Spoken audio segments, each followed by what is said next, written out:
दो लोगों में लड़ाई करवानी हो या दो लोगों में जुदाई करवानी हो, नाजायज़ ताल्लुकात हैं उनको ख़त्म करना हो या दो लोग मिलकर आपका नुकसान कर रहे हैं, आप उन दोनों के दरमियान झगड़ा करवाना चाह रहे हैं कि ये दोनों अलग अलग हो जाएं ताकि आपका नुकसान होना बंद हो जाए, तो आप इस अमल को कर सकते हैं। इस अमल को रूहानी इजाज़त के लिए जो करना चाहते हैं 41 टाइम दरूद इब्राहिमी पढ़ें। कमेंट्स बॉक्स में इंशाल्लाह लिख दें, अल्हम्दुलिल्लाह लिख दें या अल्लाहु अकबर लिख दें। फ़ायदा हो तो कमेंट्स में ज़रूर लिखा करें। जिन मेरे भाई बहनों ने अभी तक चैनल को सब्सक्राइब नहीं किया, सब्सक्राइब करें और आल के नोटिफिकेशन को प्रेस करें और कम से कम एक बार इस वीडियो को ज़रूर शेयर करना है, चाहे व्हाट्सएप पे करें, चाहे किसी दोस्त को करें, चाहे किसी और सोशल मीडिया प्लेटफार्म पर करें, लेकिन एक बार शेयर ज़रूर करना ही आपका फ़र्ज़ है। आपके शेयर करने से अगर मेरी किसी बहन का, किसी भाई का भला हो जाता है तो फिर उस सवाब में आप भी बराबर के ही हकदार हैं।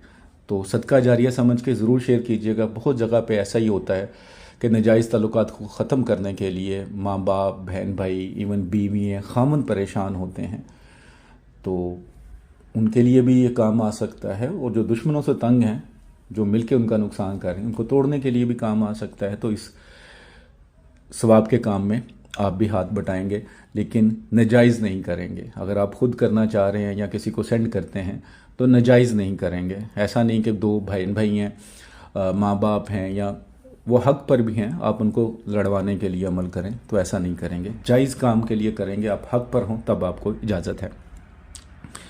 ये नक्श आप किसी भी दिन लिख सकते हैं, किसी भी वक्त लिख सकते हैं। 2 तवीज़ लिखने हैं तो ब्लैक इंक वाला पेन जो होगा, जिसकी इंक जो ब्लैक हो, वो इस्तेमाल करेंगे। Ball pen, marker, pointer, ball pen जो अवेलेबल हो तो कर सकते हैं। सादा कागज़, जैसे ये सादा कागज़ है, दोनों साइड पे सादा है, इसी तरह सादा कागज़ होना चाहिए, कोई हरफ, कोई लाइन ना लगी हो। तो आपने सबसे पहले बॉक्स बनाना है, ये 9 खाने बना लेने हैं, उसके ऊपर भी एक बड़ा बॉक्स बना लेना है। जिस तरह बताऊं उसी तरह लिखना है, उसी तरह इस चाल को बनाना है, उसी तरह इस्तेमाल करना है। तो जैसे मैंने बताया 2 तवीज़ बनाने हैं। तो सबसे पहले यहाँ पे जब ये बॉक्स वगैरह बना लें, या कहारू या कहारू या कहारू, ठीक है। उसके बाद आपने अपनी लेफ़्ट साइड पे आना है, इधर ये जो लिखा हुआ है बिहक्के या बुद्धू या बुद्धू या बुद्धू, ठीक है।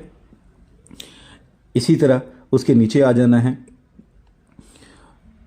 ये या बुद्धू नहीं लिखा हुआ, ठीक है, लेकिन उसको तोड़ के लिखा हुआ है, या बुद्धू या बुद्धू या बुद्धू, लेकिन तोड़ के लिखा हुआ है, ठीक है। बुद्धू जैसे इधर लिखा हुआ वैसे बुद्धू नहीं लिखा हुआ, लेकिन लिखा बुद्धू ही हुआ है, लेकिन तोड़ के लिखा हुआ है। लहदा अल्फाज कर दिए गए, हर्फ कर दिए गए अल्फाज को। तो आपने या बुद्धू लिख लेना। उसके बाद यहाँ पे बिहक्के या बुद्धू या बुद्धू या बुद्धू लिख लेंगे। उसके बाद नीचे यहाँ पे ये अलफ 6, ठीक है, रे रे अछड़ अछड़ अछड़, ठीक है, 3 बार ये लिख लेना है। उसके बाद दरमियान में तवीज़ पे आ जाना है। यहाँ पे चाल के मुताबिक लिखना। खाना नंबर 1 ये होगा, ठीक है। खाना नंबर 2 ये होगा, जिसमें 2 होगा। 3 में 3, 4 में 4, 5 में 5, 6 में 6, 7 में 7, 8 में 8 और 9 में 9। इस तरह इस खानों को आपने फिल कर लेना है। उसके बाद नीचे अलहुम फ़र्क, ठीक है, बैन फ़लाँ इब्ने फ़लाँ, किसी एक का नाम पहले लिख लें जिनके दरमियान जुदाई करवानी है या लड़ाई करवानी है। नाम बिन माँ का नाम, फिर वाव डाल के, फिर फ़लाँ बिन फ़लाँ इब्ने फ़लाँ। अगर औरत तो कहीं भी आएगी तो फ़लाँ बिनते आएगा, फ़लाँ इब्ने नहीं आएगा। औरत का नाम बिनते माँ का नाम आएगा, ठीक है। तो इस तरह आपने 2 तवीज़ लिख लेने हैं। अब जब 2 तवीज़ बना लिए हैं आपने, ठीक है, अब दोनों तवीज़ों को एक ही वक्त में बनाएंगे जब आप इजीली बना सकते हो, लेकिन बावजू हालत में सदका खैरात करके बनाएंगे। कोई हैज़ वाली औरत पास ना हो, जिस कमरे में बैठ के लिखें जानदार की तस्वीर नहीं होनी चाहिए, कुछ छोटा बच्चा नहीं होना चाहिए। कुछ लेडीज़ के सवाल होते हैं जी वो प्रेग्नेंट हैं तो तवीज़ लिख सकती हैं, लिख सकती हैं, बिल्कुल लिख सकती हैं। ये कोई गलत काम नहीं है। नाजायज़ कामों के लिए नहीं कर सकते, क्योंकि जो ब्लैक मैजिक होता है वो तो वैसे ही हराम है। और सिंपल सी बात है कि जादू करने वाला और करवाने वाला दोनों दोज़ख में जाएंगे। तो जादू आप कभी ना करिएगा। तो आप जायज़ काम करना चाहते हैं, हक पर हैं, तो आप नूरी काम कर सकते हैं। तो जो मेरी बहनें प्रेग्नेंट होती हैं वो भी कर सकती हैं, लेकिन हैज़ की सूरत में वो नहीं लिख सकती। तो इसी तरह आपने ये 2 तवीज़ लिख ली है, तो आपने कब्रिस्तान चले जाना, एक पुरानी कब्र देखनी है। अब कब्र की एक राइट साइड भी होती है, एक लेफ्ट साइड भी होती है, ठीक है। एक सर वाली साइड होती है, एक पाँव वाली साइड होती है। तो ये तो आपको पता चल जाएगा कि ये सर वाली साइड है, ये पाँव वाली साइड है। फिर वहाँ पे आप खड़े होके कब्र जो पुरानी हो उसको देखें कि ये सर वाली साइड है, ये पाँव, तो उसका राइट साइड कौन सा और लेफ्ट साइड कौन सा है। एक तवीज़ थोड़ी जगह राइट साइड पे खोदें, कब्र के अंदर ही हो जाए जगह तो ज़्यादा बेहतर है कि कब्र की राइट साइड पे थोड़ी जगह खोदें, थोड़ी सी लेफ्ट साइड पे जगह खोदें। एक तवीज़ कोई भी सा, यानी कि 2 तवीज़ हैं। अब इसमें कोई शर्त नहीं है कि पहले जो लिखा है वो कहाँ दफनाना, या दूसरी बार कोई भी एक तवीज़ पहले उसको फोल्ड करें, उसके ऊपर मोम जमा वगैरह कर लें ताकि इसके अंदर पानी वगैरह ना जाए।